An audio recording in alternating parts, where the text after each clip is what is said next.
know that in the absence of love, you can be in front of a door and fail to see it? Do you know that love is an opener of any door? God is love. Love is the foundation of our Christianity.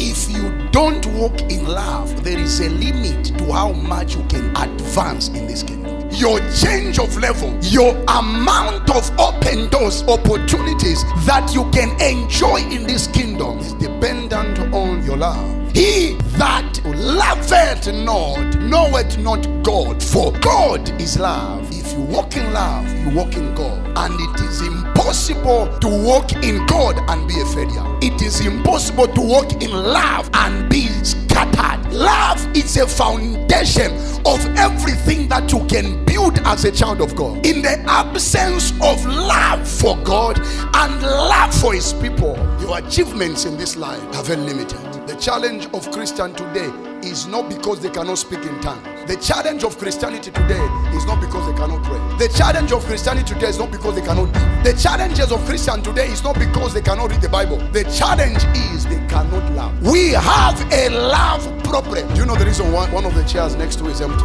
Because your brother who fell into sin, you've not gone to check on him, so he has gone forever in sin. So we keep preaching to the same people, and the people that we're supposed to preach to have been condemned by you and me. What is your heart condition to a man who is in sin or who has been caught in adultery? What is your condition? What is your heart towards them when they have repented and you do not know? The prodigal son repented, but the brother did not know. The prodigal son broke himself down and began to seek the face of the Lord, and he began to say, I will go and commit myself to the serving of God. I'll go and commit myself to the worship of God. But when he arrived, the brother says, you are not invited here. How can we even be celebrating that you have come? Our love for our friend that are struggling with sin is what qualifies you and me, my dear friend, for genuine restoration of all that we've lost. We will not fill stadiums if we live a life of segregation and condemning others. Our love for God is demonstrated when we show love to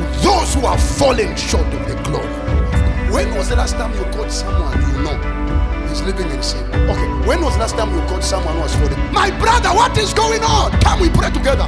We must not be holier than thou. No, sir. We must be lovers of them that are falling down. Be able to pick them up. That is the love I'm preaching about today. We have become failures by claiming to carry the Bible and speaking the Holy Ghost when the real agenda of God is being misplaced. The agenda of God is not for me to close myself in the room and say, gada, gada, gada, gada, gada. That is not the agenda. The agenda of God for my life is that he may restore them that are falling.